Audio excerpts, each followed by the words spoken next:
हमारी मन से राजस्थान की सबसे बड़ी दूसरी दुखांतिका में मृतक परिवारों को ढाढ़स बंधाने और उस गांव का विजिट करने और अपने मित्र और सहयोगियों से मृतक गरीब परिवारों को आर्थिक सहायता देने के मंतव्य के साथ मैं यहाँ आया।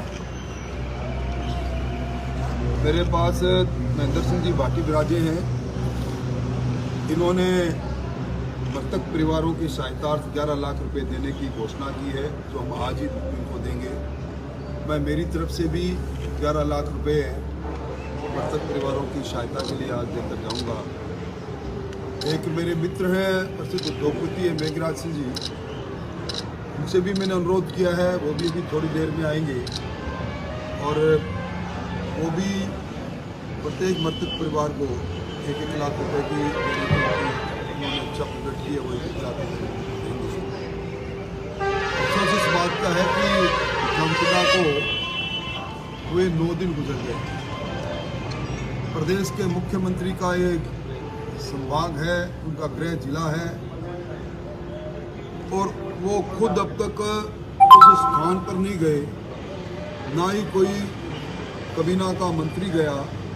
दुर्घटना कैसे हुई, किस परिस्थिति में हुई और भविष्य में दुर्घटना का रोकथाम के लिए सरकार का क्या रोड मैप है, क्योंकि आप सब लोगों को मालूम है कि एक दुर्घटना इससे पहले भी बसानिया में, जोधपुर के उस इलाके में हुई थी, जिसमें 10 इसी तरह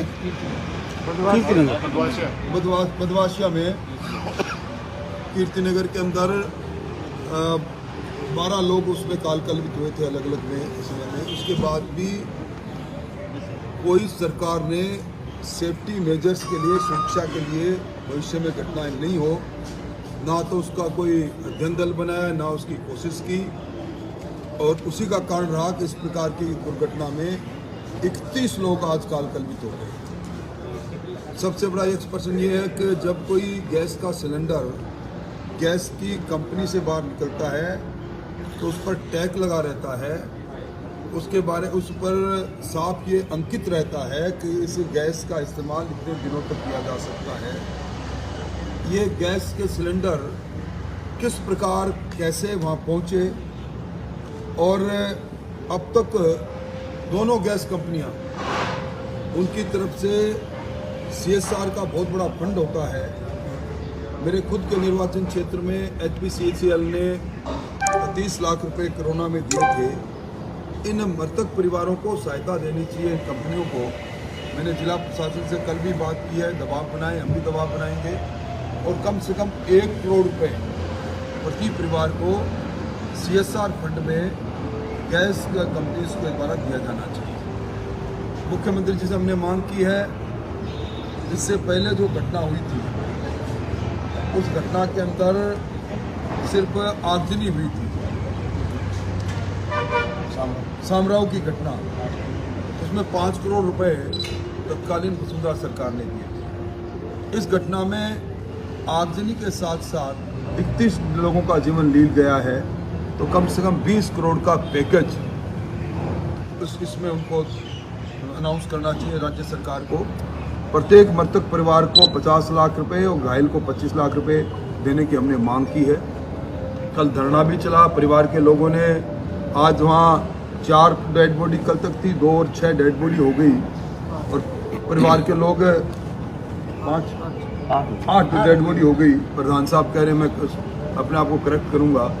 और उसके बाद भी किसी प्रकार की कोई कार्रवाई अब तक जो पैकेज के अनाउंसमेंट के लिए जो संघर्ष समिति बनी है उसकी तरफ से कोई कार्रवाई नहीं हो रही। इससे बड़ा दुर्भाग्य कुछ हो नहीं सकता। तो भारत छोड़ो यात्रा के अंदर मुख्यमंत्री जी मशगूल है, तो यहाँ जो दिल तो टूटे हैं, दिल जोड़ने के लिए उनको अपने इलाकों के लोगों से दिल जोड़ना चाहिए। उस यात्रा में इस मुमरा गांव तक आते तो शायद बहुत अच्छा रहता, पर वो नहीं है। मोटे तौर पर सरकार पूरी मशगूल है 4 साल के जश्न में, और दुर्भाग्य है कि इतनी बड़ी त्रासदी के बाद आज अल्बर्ट हॉल पर एक सांस्कृतिक संध्या के अंदर भारत जोड़ो यात्रा के 100 दिन पूरे होने का सेलिब्रेशन कांग्रेस की सरकार कर रही है। मैं समझता हूं कि ये एक तरह से जख्म में नमक छिड़कने के बराबर है और कम से कम मुख्यमंत्री जी को भारत जोड़ो यात्रा का स्वागत कर रहे हैं और उन्होंने कुछ ही महीने पहले जो कांग्रेस तोड़ो अभियान चलाया था। कांग्रेस के अंदर सबसे बड़ा सम्मानीय पद होता है राष्ट्रीय अध्यक्ष का। उन राष्ट्रीय अध्यक्ष में उनको नामांकित करने का जब आलाकमान ने उनको इशारा किया, उसके बाद जिस प्रकार का मुख्यमंत्री के चयन के लिए जो उनके दूत आज चल कर आए, पर्यवेक्षक बनकर आए, राष्ट्रीय नेताओं के और राष्ट्रीय नेता सोनिया गांधी जी और राहुल गांधी जी के निर्देश पर आए, उनको जिस प्रकार बेरंग लौटाया गया, एक तरह से कांग्रेस का राष्ट्रीय अध्यक्ष का पद उनको छोटा लगा, मुख्यमंत्री का पद बड़ा लगा। मुख्यमंत्री का पद बड़ा लगने के पीछे जो मंशा अपने आप निकल कर आती है, वो लगता है कि इस मुख्यमंत्री के पद पर रहकर वो इस पद का बेजा इस्तेमाल करना चाहते हैं और अपने सहयोगियों को चांदी कूटने के अभियान के अंदर लगे रहने के लिए उन्होंने इस प्रकार का काम किया। और मैं समझता हूं कि चाय के प्याले से पहले जो तूफान खड़ा होता है, वो तूफान का इंतजार आज हो रहा है। 4 साल में अंतर्द्वंद में चलते इस सरकार ने एक भी ऐसा काम नहीं किया जिसको जनता के बीच में रिपोर्ट कार्ड के रूप में दिखाए। अगर काम किया तो सिर्फ एक किया है कि मुख्यमंत्री जी अपनी कुर्सी बचाने में कामयाब रहे। 4 साल तक उनकी कुर्सी, कानून व्यवस्था की जर्जरता, दूर जाने की आवश्यकता नहीं। जिस जिले से, जिस शहर से ही आते हैं, शहर के अंदर माता का थाना इलाके के अंदर सरेआम स्ट्रीट शूटर आपस में गोलियां चलाए, गाड़ियां तोड़े और उसके बाद सरकार, शहर के आयुक्त अब सक्रिय हुए हैं, हम इन अपराधियों की खोज खबर करेंगे। ये पहली घटना नहीं। एयरपोर्ट के इलाके के अंदर मैं समझता हूं कि नकाबपोश पूरी एटीएम की मशीन को उखाड़ के ले जाए, कितने दुस्साहस हो रहे हैं यहाँ। और इस हैंडीक्राफ्ट बिजनेसमैन के घर 10 करोड़ की डकैती और जोधपुर में फलोदी में दिन दहाड़े 81 लाख की लूट, ये सारे सवाल इस प्रकार के हैं कि राजस्थान में कानून और कानून की व्यवस्था समाप्त हो गई है। एनसीआरबी के आंकड़े भी बार बार ये कहते हैं कि राजस्थान के अंदर जहां एक और महिला दुष्कर्म में पहली पायदान पर लगातार तीसरी बार है, वहीं अपराध प्रकरणों के अंदर राजस्थान की राजधानी देश के अंदर मेट्रोपॉलिटन सिटी के अंदर चौथे स्थान पर आ गई। कोई बड़ा शहर भी सुरक्षित नहीं है। और जिस प्रकार जब कभी भी आपदा आई, कोरोना की आपदा के अंदर केंद्र सरकार के जितने भी कदम थे उनके साथ उनको अपना बताकर अपनी पीठ थपथपा रहे हैं। पर अभी लंपी की बीमारी के अंदर सर्वाधिक गोवंश की मौत यहीं हुई। टीकाकरण के अभियान में सरकार फिसड्डी साबित हुई। अलग अलग सर्वे ने यह सिद्ध कर दिया कि पूरे हिंदुस्तान में सर्वाधिक भ्रष्ट सरकार है तो गहलोत साहब की सरकार है।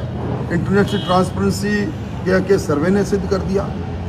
और अब तक जितनी भी इन्होंने घोषणा की है, कोई एक बड़ी घोषणा बता दें जो 25 करोड़ से ज़्यादा की हो, जो इन्होंने घोषणा बजट में की, वो घोषणा अपना मूर्त रूप ले चुकी है।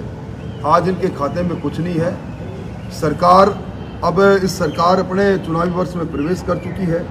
सरकार के कार्यकाल के मात्र इनको 9 महीने बच मिलेंगे, बाद में आचार संहिता आ जाएगी। ये सारी बातें ये सिद्ध कर रही है कि ना सरकार है, ना सरकार की संवेदनाएं हैं और निश्चित तौर पर इस सरकार के चलते कोई उम्मीद भी नहीं की जा सकती। मोटे तौर पर मुझे मोटी मोटी बात ये कहनी थी। आप सब लोगों को तकलीफ दी और मैं समझता हूँ कि आज जिस सामाजिक काम के लिए हम आए हैं, हमने इसके अंदर ये पधारे साहब मेघराज सिंह जी आए हैं। मेघराज सिंह जी हमारे समाज के बड़े भामाशाह हैं इस दुखदांतिका में। इसमें कोई राजनीतिक दल भी नहीं, हम सब लोग इसके अंदर दुखी हैं। अभी मैंने जो कहा 11 लाख रुपए मैं अपने अर्जित आय में से दूंगा, 11 लाख रुपए महेंद्र सिंह जी पार्टी देंगे। और मैंने अनुरोध किया, प्रार्थना की है मेघराज सिंह जी से कि आप भी जो खुद के अर्जित आय में से प्रत्येक परिवार को